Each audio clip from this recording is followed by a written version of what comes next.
जय हिंद। स्वागत है आपका द जीएस रिसर्च सेंटर में। आज हम बात करने वाले हैं 1857 के विद्रोह के तीसरे भाग के बारे में। इससे पहले हमने पार्ट 1 और पार्ट 2 पे डिस्कस किया हुआ है, जिसके अंतर्गत आप देखेंगे 1857 के विद्रोह का कारण, विद्रोह का प्रारंभ, विद्रोह का प्रसार और प्रमुख विद्रोह के केंद्र कौन कौन से होते हैं, प्रमुख विद्रोही नेता कौन से हैं और किसने विद्रोह का दमन कहाँ पे किया और संबंधित जो भी महत्वपूर्ण चीज़ें थीं, इन सब के बारे में हमने डिटेल में डिस्कस किया हुआ है। अगर आपने इससे पहले वाले पार्ट यानी 1857 के विद्रोह का पार्ट 1 और पार्ट 2 नहीं देखा है तो उसको ज़रूर देख लें। उसके बाद इसको देखेंगे तो सारी चीज़ें क्लियर रहेंगी और आपको ज़्यादा रटना नहीं पड़ेगा। तो आइए शुरू करते हैं आज की क्लास। ये 1857 के विद्रोह का तीसरा पार्ट है, तीसरा भाग है।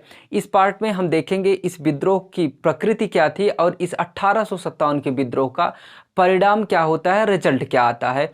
तो आप देखेंगे ये जो 1857 का विद्रोह हुआ, इसमें लगभग सभी वर्ग के लोग शामिल होते हैं, लेकिन मुख्य रूप से सैनिक इसमें शामिल होते हैं और सैनिकों के द्वारा ही इस 1857 के विद्रोह की शुरुआत की जाती है। इसीलिए देखेंगे इस 1857 के विद्रोह को सैनिक विद्रोह, स्वतंत्रता संग्राम, राष्ट्रीय विद्रोह, इस प्रकार की संज्ञाएं भी दी जाती हैं।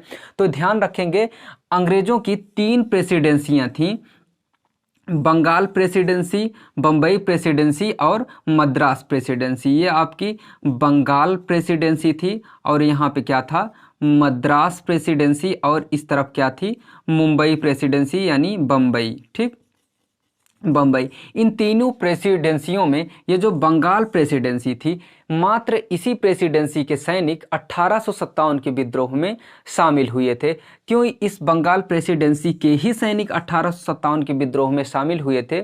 चूँकि इसमें बंगाल बटालियन में सबसे ज़्यादा अवध प्रांत के सैनिक शामिल थे। अवध बगल में ही पड़ता है बंगाल के, तो अवध प्रांत के सैनिक सबसे ज़्यादा बंगाल बटालियन में शामिल थे, बंगाल प्रेसिडेंसी में थे। 1856 में अन्यायपूर्ण तरीके से विलय कर लिया जाता है, जिसके वजह से बंगाल बटालियन के जो सैनिक होते हैं वो अत्यधिक नाराज हो जाते हैं, अत्यधिक आक्रोशित रहते हैं और भी ढेर सारे कारण पहले से मौजूद रहते हैं, जिसकी वजह से ये 1857 का विद्रोह प्रारंभ हो जाता है। और ये जो 1857 का विद्रोह प्रारंभ माना जाता है, ये 10 मई 1857 से माना जाता है कि मेरठ से। याद रखेंगे इस 1857 के विद्रोह का प्रारंभ 10 मई 1857 ईस्वी को मेरठ से इस विद्रोह का प्रारंभ माना जाता है। और इस विद्रोह में मात्र बंगाल बटालियन के सैनिक शामिल हुए थे। उसके बाद इस विद्रोह में धीरे धीरे अन्य सभी वर्ग के लोग शामिल होने लगते हैं और इसी 1857 के विद्रोह के दौरान ही 10 मई 1857 ईस्वी को मेरठ छावनी के सैनिकों द्वारा दिल्ली चलो का आह्वान किया जाता है और दिल्ली पहुंच के अंतिम मुगल सम्राट बहादुर शाह जफर को अपना अखिल भारतीय नेता चुना जाता है। और जो बहादुर शाह जफर होते हैं वो सभी भारतीय राजाओं को पत्र भी लिखते हैं कि 1857 के विद्रोह में लोग शामिल हों, लेकिन सभी राजा इसमें शामिल नहीं होते। और ये जो 1857 का विद्रोह था, ये मुख्य रूप से देखेंगे उत्तर भारत के क्षेत्रों तक ही सीमित था। दक्षिण भारत के क्षेत्र इसमें शामिल नहीं होते, दक्षिण भारत के क्षेत्र के लोग इसमें शामिल नहीं होते। और देखेंगे जो नर्मदा नदी है, नर्मदा नदी के दक्षिणी प्रदेश के लोग भी इस विद्रोह में शामिल नहीं होते। और जो पढ़े लिखे वर्ग होते हैं, जो पश्चिमी शिक्षा प्राप्त लोग होते हैं, ये लोग भी इस 1857 के विद्रोह में तटस्थ बने रहते हैं, ना अंग्रेजों का साथ देने की कोशिश करते हैं, ना ही विद्रोहियों के साथ खड़े होते हैं। तो ये सारी चीज़ें तो आपने पिछले क्लास में देखा। तो देखेंगे इस 1857 के विद्रोह के आधार पे जो विद्वान थे, जो इतिहासकार थे, उन्होंने इस विद्रोह के बारे में क्या कहा, जिसको आप क्या कहेंगे कि विद्रोह की प्रकृति, यानी विद्रोह को क्या संज्ञा दी गई, विद्रोह के बारे में विद्वानों ने क्या मत दिया है, क्या कहा गया, क्या कहा है, उसी को क्या कहेंगे कि विद्रोह की प्रकृति क्या थी। तो आप देखेंगे कि इस विद्रोह को, 1857 के विद्रोह को जॉन लॉरेंस और सीले, इन दोनों लोगों ने इस 1857 के विद्रोह को सैनिक विद्रोह बताया था। ये बताया कि ये एक सैनिक विद्रोह था जिसमें बाद में जनता भी शामिल हो जाती है। तो जॉन लॉरेंस और सीले ने 1857 के विद्रोह को सैनिक विद्रोह की संज्ञा दी। और भारतीय विद्वान हैं सर सैयद अहमद खां, भारतीय विद्वान हैं सर सैयद अहमद खां।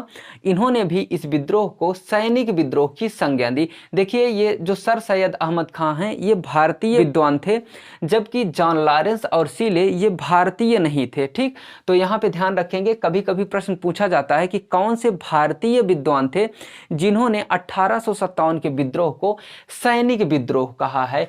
तो जब ऑप्शन आपको दिया जाएगा तो जॉन लॉरेंस, सीले और सर सैयद अहमद खां, इन तीनों का नाम आपको मिलेगा। तो देखेंगे कि ये जॉन लॉरेंस, सीले और सर सैयद अहमद खां तीनों ने सैनिक विद्रोह की संज्ञा दी है, लेकिन इन तीनों में भारतीय कौन है? सर सैयद अहमद खां हैं। इसलिए इसको ध्यान रखेंगे कि सर सैयद खां ये भारतीय विद्वान थे जिन्होंने इसको सैनिक विद्रोह की संज्ञा दी। और बेंजामिन डिज़रायली, ये ब्रिटिश प्रधानमंत्री थे, बेंजामिन डिज़रायली। इन बेंजामिन डिज़रायली ने इस विद्रोह को राष्ट्रीय विद्रोह की संज्ञा दी है। राष्ट्रीय विद्रोह बताया कि ब्रिटिश के प्रधानमंत्री थे, ब्रिटिश प्रधानमंत्री बेंजामिन डिज़रायली ने 1857 के विद्रोह को राष्ट्रीय विद्रोह की संज्ञा दी। और पट्टाभी सीतारमैया, ये जो पट्टाभी सीतारमैया हैं ये कांग्रेस के इतिहास लेखक हैं। इस प्रश्न को याद रखेंगे कि कांग्रेस के इतिहास लेखक कौन माने जाते हैं? पट्टाभी सीतारमैया। इन्होंने कांग्रेस का इतिहास लिखा था, कांग्रेस के बारे में, सारी घटनाओं के बारे में इतिहास लिखा था। इसीलिए ये अलग से प्रश्न पूछा जाता है कि कांग्रेस के इतिहास लेखक कौन हैं, तो क्या बताएंगे? पट्टाभी सीतारमैया हैं जो कांग्रेस का इतिहास लिखे हैं। तो कांग्रेस के इतिहास लेखक पट्टाभी सीतारमैया और अशोक मेहता, इन दोनों लोगों ने भी इसे राष्ट्रीय विद्रोह की संज्ञा दी है, राष्ट्रीय विद्रोह बताया है। याद रखेंगे, बेंजामिन डिज़रायली जो ब्रिटिश प्रधानमंत्री थे और कांग्रेस के इतिहास लेखक पट्टाभी सीतारमैया और अशोक मेहता, इन तीनों लोगों ने 1857 के विद्रोह को राष्ट्रीय विद्रोह की संज्ञा दी है। और ये जो अशोक मेहता थे, इनकी एक बहुत ही फेमस पुस्तक है जहां से प्रश्न पूछा जाता है। इनकी पुस्तक का नाम था the great rebellion. The great rebellion, ये किसकी पुस्तक का नाम है? अशोक मेहता की पुस्तक का नाम है। अशोक मेहता की ये प्रसिद्ध पुस्तक है द ग्रेट रिवेलियन। ये भी पूछा जाता है कि अशोक मेहता की पुस्तक कौन सी है, और आपको ऑप्शन क्या दिया जाता है? The great rebellion. ठीक, इसको याद रखेंगे।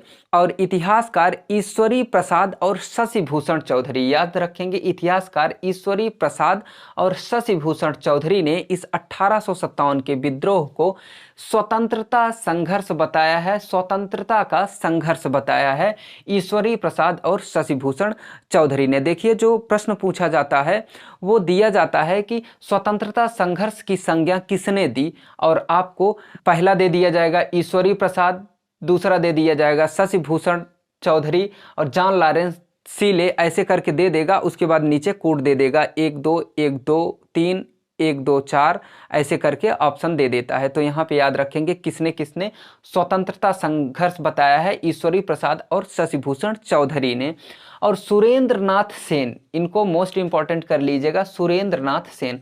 सुरेंद्र नाथ सेन ने राष्ट्रीयता के अभाव में स्वतंत्रता संग्राम बताया है इस 1857 के विद्रोह को। ये प्रश्न पूछा भी गया है कि 1857 के विद्रोह को राष्ट्रीयता के अभाव में स्वतंत्रता संग्राम की संज्ञा किसने दी है? राष्ट्रीयता के अभाव में स्वतंत्रता संग्राम किसने कहा है 1857 के विद्रोह को?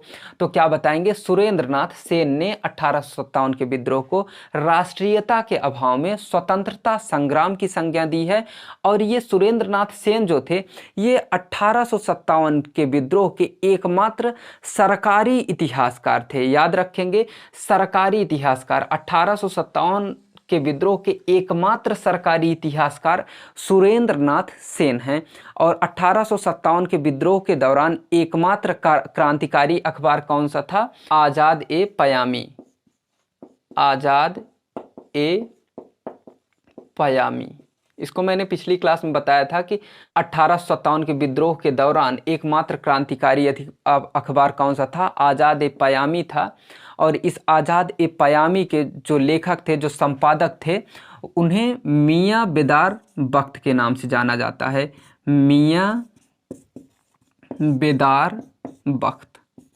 ठीक, बख्त, मियाँ बेदार बख्त आज़ाद ए पयामी के संपादक थे। और 1857 के विद्रोह के दौरान एकमात्र ये क्रांतिकारी अखबार था। और 1857 के विद्रोह के एकमात्र सरकारी इतिहासकार कौन थे?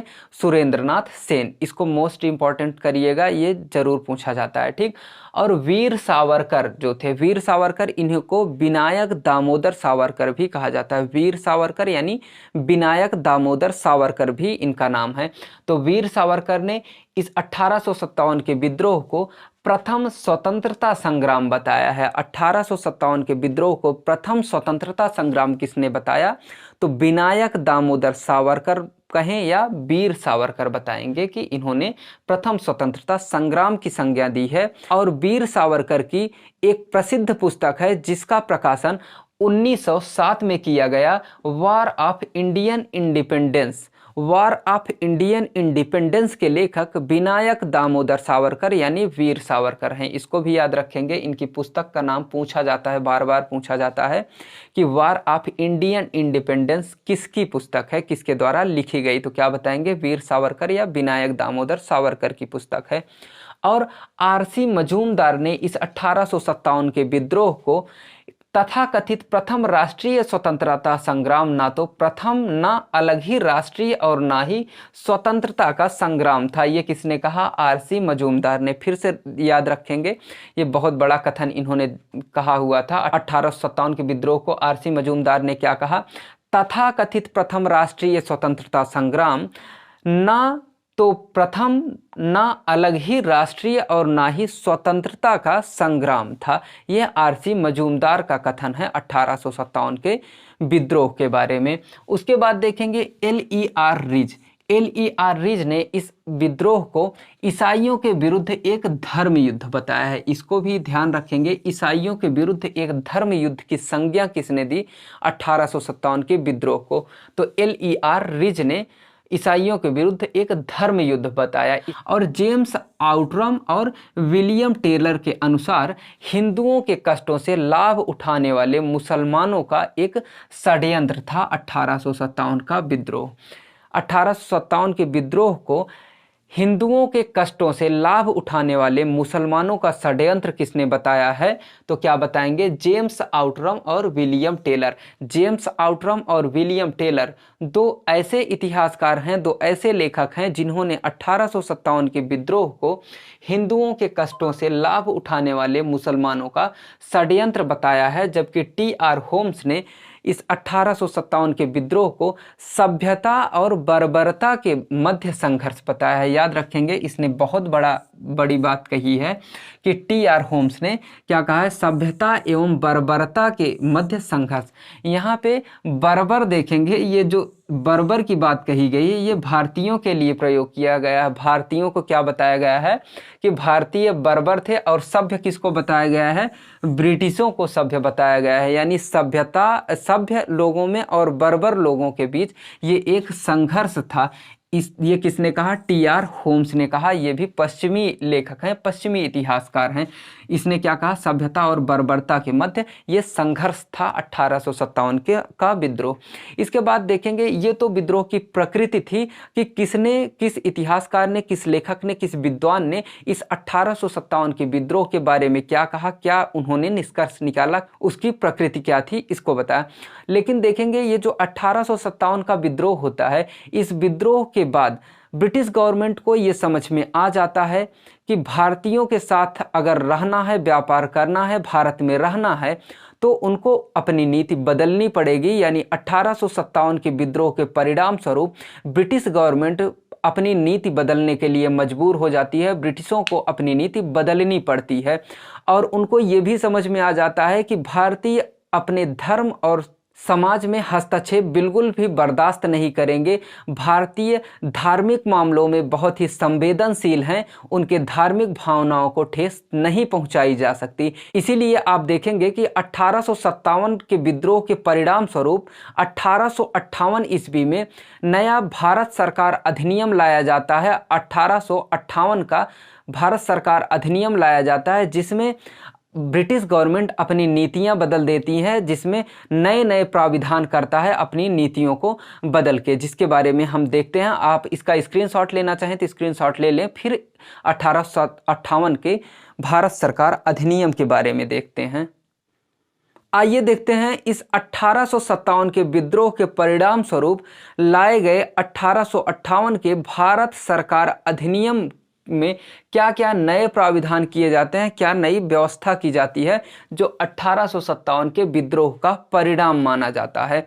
तो देखेंगे इस विद्रोह के परिणाम स्वरूप लाए गए 1858 के भारत शासन अधिनियम के माध्यम से भारत से ब्रिटिश कंपनी का शासन यानी ब्रिटिश ईस्ट इंडिया कंपनी का शासन समाप्त घोषित कर दिया जाता है और भारत की सत्ता सीधे ब्रिटिश क्राउन के हाथों में यानी ब्रिटिश सम्राट के हाथों में चली जाती है। याद रखेंगे 1858 के भारत सरकार अधिनियम के माध्यम से कंपनी का शासन भारत से पूरी तरह से समाप्त कर दिया जाता है। अब भारत में कंपनी का शासन नहीं रहेगा। तो अब शासन किसका रहेगा? ब्रिटिश सम्राट शासन करेगा भारत पे। ब्रिटिश सम्राट के अधीन हो गई भारत की पूरी सत्ता। तो आप देखेंगे इसी 1858 के भारत सरकार अधिनियम में ये प्रावधान किया जाता है कि जो बंगाल का गवर्नर जनरल होता है उसको ब्रिटिश सरकार का प्रतिनिधि माना जाएगा और उसे प्रतिनिधि के रूप में वायसराय कहा जाएगा।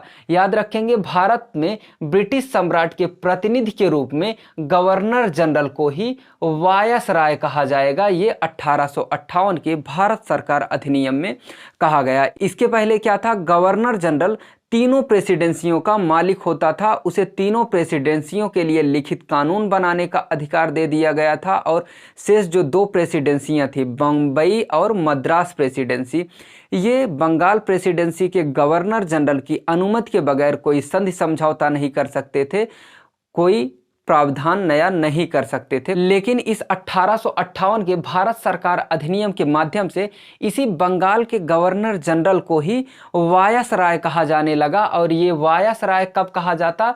जब ब्रिटिश सम्राट के प्रतिनिधि के रूप में काम करता। तो 1858 से ही जो बंगाल का गवर्नर जनरल था वो ब्रिटिश सम्राट का प्रतिनिधि हो गया। वो ब्रिटिश सम्राट तो हर जगह हो नहीं सकता, चूंकि ब्रिटिशों का कई जगह पे शासन स्थापित हो चुका था कई देशों में। तो ब्रिटिश गवर्नमेंट के प्रतिनिधि के रूप में गवर्नर जनरल को ही वायसराय के रूप में नियुक्त कर दिया गया। ये जो वायसराय नियुक्त किया गया, जो ब्रिटिश गवर्नमेंट का प्रतिनिधि था, ये विदेश मामले भी देखता था। विदेश मामले भी जो वायसराय था ये विदेश मामले देखता था, विदेश मंत्री की तरह काम करता था। लेकिन इस वायसराय को अपनी कार्यकारिणी परिषद के प्रधान के रूप में गवर्नर परिषद कहा जाता था। याद रखेंगे गवर्नर परिषद, इसी वायसराय को गवर्नर परिषद भी कहा जाता था। लेकिन गवर्नर परिषद कब कहा जाएगा?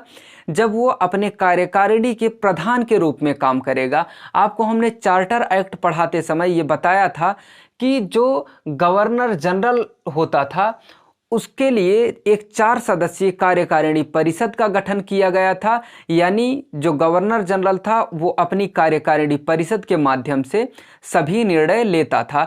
तो चूंकि पद तो वही है, बस नाम बदल दिया गया। गवर्नर जनरल को क्या बता दिया गया? वायसराय बता दिया गया और अब इसे ब्रिटिश सम्राट के प्रतिनिधि के रूप में नियुक्त कर दिया गया। ये ब्रिटिश सम्राट का प्रतिनिधित्व करने लगा।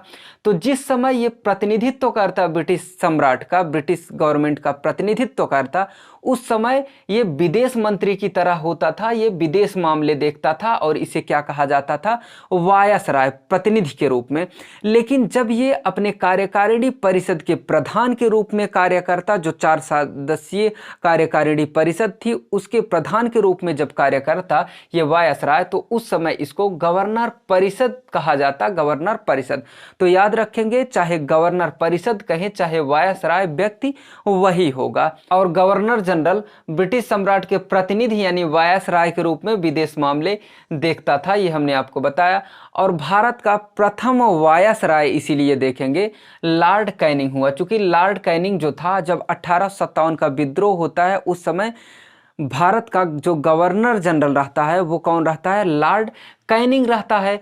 चूंकि इसके अगले ही वर्ष 1858 ईस्वी में भारत सरकार अधिनियम पारित किया जाता है और इसी गवर्नर जनरल को ही वायसराय बताया जाता है कि यही गवर्नर जनरल जो है वही अब ब्रिटिश सम्राट का प्रतिनिधि माना जाएगा, लेकिन व्यक्ति नहीं बदला, व्यक्ति तो वही रहा। इसीलिए जब गवर्नर जनरल को वायसराय बना दिया गया तो लॉर्ड कैनिंग ही गवर्नर जनरल था उस समय, तो यही हो गया वायसराय। इसीलिए देखेंगे लॉर्ड कैनिंग जो है ये प्रथम वायसराय था। अगर ये पूछा जाए कि अंतिम गवर्नर जनरल भारत का कौन हुआ तो क्या बताएंगे, लॉर्ड कैनिंग ही अंतिम गवर्नर जनरल भी होगा। और देखेंगे लंदन में भारतीय मामला देखने के लिए, भारत का मामला लंदन में कौन देखेगा, उसके लिए एक भारत सचिव या भारत मंत्री की नियुक्ति की गई। भारत सचिव या इसी को भारत मंत्री कहा जाता है। ये जो भारत सचिव या भारत मंत्री होते थे ये कहाँ पे नियुक्त किए जाते थे, ब्रिटिश संसद में नियुक्त किए जाते थे, ब्रिटेन में यानी लंदन में नियुक्त किए जाते थे। ये किस लिए, चूंकि भारत का मामला कौन देखेगा लंदन में, वो भारत सचिव देखेगा। ये प्रावधान किया गया, यानी भारत सचिव का पूछा जाए कि भारत सचिव की नियुक्ति का प्राविधान कब किया गया, किस अधिनियम में किया गया, तो क्या बताएंगे 1858 के भारत सरकार अधिनियम में पहली बार भारत सचिव के पद का प्राविधान किया गया, भारत सचिव के नियुक्त किए जाने का प्राविधान किया गया। और देखेंगे भारत सचिव के सहयोग के लिए, भारत सचिव अकेले तो मामला देख नहीं सकता था, भारत का सारे मामले तो नहीं देख सकता था, तो भारत सचिव के सहयोग के लिए एक 15 सदस्यीय परिषद का गठन किया गया जिसे भारत परिषद के नाम से जाना गया। याद रखेंगे भारत सचिव भारत का मामला लंदन में देखने के लिए नियुक्त किया गया और इसी भारत सचिव की मदद करने के लिए, भारत सचिव के सहयोग करने के लिए 15 सदस्यों का एक परिषद गठित किया गया। उस परिषद को भारत परिषद के नाम से कहा गया। ये सब भारतीयों के लिए प्राविधान किया गया। इसके पहले आपने देखा कि भारतीयों का प्रतिनिधित्व करने के लिए लंदन में किसी को भी नियुक्त नहीं किया गया था। केवल कंपनी भारत में शासन कर रही थी, भारतीयों के लिए कोई भी व्यवस्था नहीं की गई थी कि भारत की भी आवाज़ लंदन तक पहुँचे। लेकिन जब ब्रिटिश गवर्नमेंट अपने अधीन भारत की सत्ता ले लेती है, कंपनी का शासन समाप्त कर देती है, तो भारत का प्रतिनिधित्व करने के लिए भारत सचिव का प्राविधान भी कर देती है और उस भारत सचिव की मदद करने के लिए 15 सदस्यीय एक भारत परिषद का भी गठन कर देती है। लेकिन ये जो 15 सदस्यीय भारत परिषद का गठन किया जाता है, इस 15 सदस्यीय भारत परिषद में 8 सदस्य सीधे ब्रिटिश सम्राट के द्वारा नियुक्त किए जाने थे, जबकि 7 सदस्य कंपनी के भूतपूर्व निदेशकों में से चुने जाने थे, भूतपूर्व निदेशकों में से आने थे। तो 15 सदस्यों में 8 सदस्य ब्रिटिश सम्राट के द्वारा नियुक्त किए जाते थे। इसको ध्यान रखेंगे कि 8 सदस्य जो हैं वो ब्रिटिश सम्राट के द्वारा नियुक्त किए जाते थे और 7 सदस्य कंपनी के भूतपूर्व निदेशकों में से चुने जाते थे। ठीक, इस प्रकार आप देखेंगे कि प्रथम भारत सचिव वो लॉर्ड स्टेनली बनाए गए। इलाहाबाद में स्टेनली रोड भी है, तो ये स्टेनली कौन थे, भारत सचिव हुए, पहले भारत सचिव हुए। इसको याद रखेंगे कि प्रथम भारत सचिव कौन हुआ, लॉर्ड स्टेनली। प्रथम वायसराय कौन हुए, लॉर्ड कैनिंग हुए। ये सब छोटी मोटी परीक्षाओं में वन लाइनर क्वेश्चन इसी टाइप के ज़्यादा पूछते हैं, प्रथम कौन हुआ, अंतिम कौन हुआ, ऐसे पूछता है। ठीक, और भी ये सारी चीज़ें थीं जो 1858 के भारत सरकार अधिनियम में प्राविधान किया गया। इसके बाद देखेंगे 1 नवंबर 1858 को, 1 नवंबर 1858 को वायसराय लॉर्ड कैनिंग के द्वारा इलाहाबाद के मिंटो पार्क में, मिंटो पार्क कहाँ पे है, इलाहाबाद में है। याद रखेंगे मिंटो पार्क कहाँ पे है, इलाहाबाद में है। 1 नवंबर 1858 को इलाहाबाद के मिंटो पार्क में प्रथम वायसराय लॉर्ड कैनिंग के द्वारा एक भव्य दरबार का आयोजन किया जाता है। याद रखेंगे कहाँ पे किया जा रहा है, मिंटो पार्क में। मिंटो पार्क में एक भव्य दरबार का आयोजन किया जाता है जिसमें महारानी विक्टोरिया का घोषणा पत्र पढ़ा जाता है और उस घोषणा पत्र में कहा जाता है कि ब्रिटेन की महारानी भारत की महान जनता की सेविका हैं। कथन याद रखेंगे, ब्रिटेन की महारानी भारत की महान जनता की सेविका हैं। ये 1 नवंबर 1858 को जो मिंटो पार्क में भव्य दरबार का आयोजन प्रथम वायसराय लॉर्ड कैनिंग के द्वारा किया जाता है, उसी में महारानी विक्टोरिया का घोषणा पत्र पढ़ा जाता है, जिसमें कहा जाता है कि ब्रिटेन की महारानी भारत की महान जनता की सेविका हैं। वास्तव में ये जो घोषणा पत्र पढ़ा गया था मिंटो पार्क में 1 नवंबर 1858 को कि भारत की महान जनता की सेविका ब्रिटेन की महारानी हैं, ये वास्तव में भारत में ब्रिटिश सत्ता स्थापित होने की घोषणा थी। ये भारत में इनडायरेक्टली आप देख रहे हैं कि भारत में ब्रिटिश सत्ता ही स्थापित कर दी जा रही है। लेकिन इस घोषणा पत्र को, जिसमें ये कहा गया कि ब्रिटेन की महारानी भारत की महान जनता की सेविका होंगी, इसको भारतीयों के लिए, भारतीय जनता के लिए मैग्ना कार्टा बताया गया। भारतीय जनता के लिए इस घोषणा पत्र को मैग्ना कार्टा बताया गया, यानी महाधिकार पत्र बताया गया। ये कहा गया कि इस घोषणा के माध्यम से भारतीय जनता पे जो जुल्म किया जा रहा था वो समाप्त हो जाएगा और भारत की जनता गरिमामय पूर्ण जीवन जी पाएगी। इस घोषणा से ये निष्कर्ष निकाला जा रहा था, इसीलिए इस घोषणा पत्र को क्या कहा गया, मैग्ना कार्टा कहा गया। और इस 1857 के विद्रोह के बाद देशी रियासतों के आंतरिक मामलों में हस्तक्षेप न करने का भी निर्णय लिया गया, चूंकि जो तत्कालीन गवर्नर जनरल लॉर्ड कैनिंग थे, इनका कहना था कि जो देशी रियासतों के राजा थे, इन्होंने 1857 के तूफान रूपी विद्रोह में बांध का काम किया, यानी इन राजाओं ने मेरी मदद की थी। इसीलिए आंतरिक मामलों में, देशी रियासतों के आंतरिक मामलों में हस्तक्षेप न करने का निर्णय लिया गया 1857 के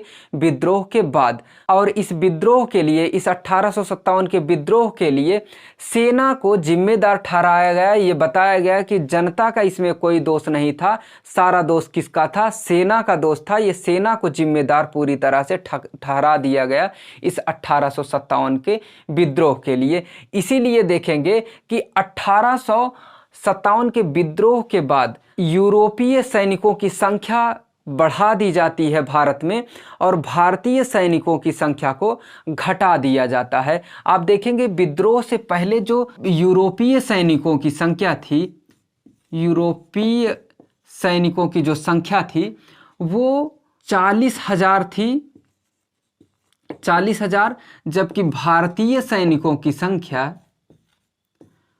2,38,000। 1857 के विद्रोह से पहले यूरोपीय सैनिकों की संख्या भारत में 40,000 थी और भारतीय सैनिकों की संख्या 2,38,000 थी।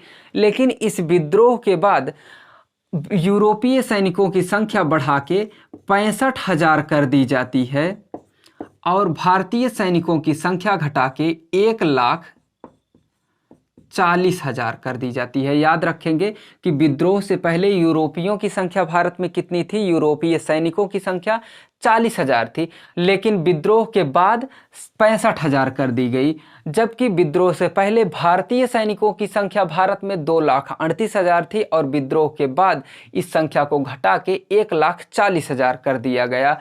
और चूंकि विद्रोह के लिए सैनिकों को ही जिम्मेदार माना गया, इसीलिए भारतीय सैनिकों की संख्या घटाई गई और ब्रिटिश सैनिकों की संख्या बढ़ाई गई।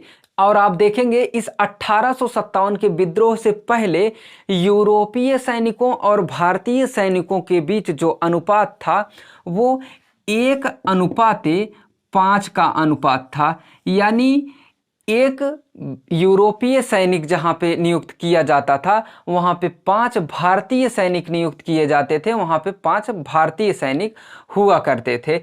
एक यूरोपीय पे 5 भारतीय, 1:5 के अनुपात में सैनिक नियुक्त किए जाते थे यूरोपीय और भारतीयों के बीच ये अनुपात था। लेकिन आपने देखा कि जो ये 1857 का विद्रोह हुआ, इसमें केवल और केवल बंगाल बटालियन के ही सैनिक शामिल थे।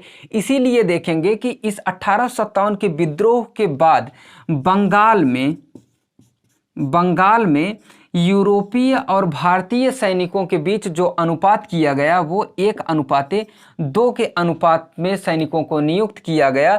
जबकि जो अन्य बटालियन थी, बम्बई और मद्रास बटालियन थी, वहाँ पे ये अनुपात 1:3 रखा गया। तो यहाँ पे ध्यान देंगे, यहाँ से प्रश्न पूछे जाते हैं कि 1857 के विद्रोह से पहले यूरोपीय और भारतीय सैनिकों के बीच अनुपात कितना था? 1:5 था।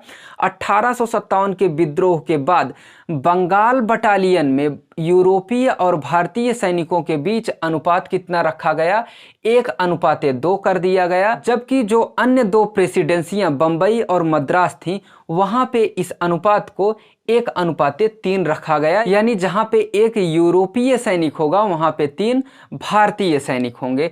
तो याद रखेंगे, ये अनुपात से प्रश्न पूछा जाता है, काफी ज्यादा कंफ्यूजन भी होता है। और इसी 1857 के विद्रोह के बाद ब्रिटिशों को ये अच्छे से पता चल गया कि भारतीयों के धार्मिक मामलों में, उनके समाज में हस्तक्षेप नहीं किया जा सकता। ये बहुत ही ज़्यादा संवेदनशील मामला है। इसीलिए ब्रिटिश गवर्नमेंट ने धार्मिक मामलों में हस्तक्षेप करने की नीति ही त्याग दी।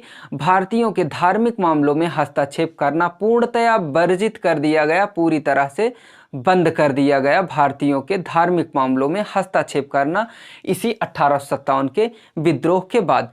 तो देखिए, ये तो 1857 का विद्रोह यहीं पे समाप्त हो जाता है। यानी 1857 के विद्रोह में इतनी चीज़ें आपको पढ़नी थी। आई होप कि 1857 के विद्रोह से संबंधित आपके एक भी क्वेश्चन बाहर नहीं जाएंगे अगर आपने तीनों पार्ट को ध्यान से देखा होगा। तो आज की क्लास बस यहीं तक। मिलते हैं नेक्स्ट वीडियो में एक नए टॉपिक के साथ। अगला टॉपिक हमारा धार्मिक सामाजिक सुधार आंदोलन या पुनर्जागरण आंदोलन या नवजागरण आंदोलन होगा।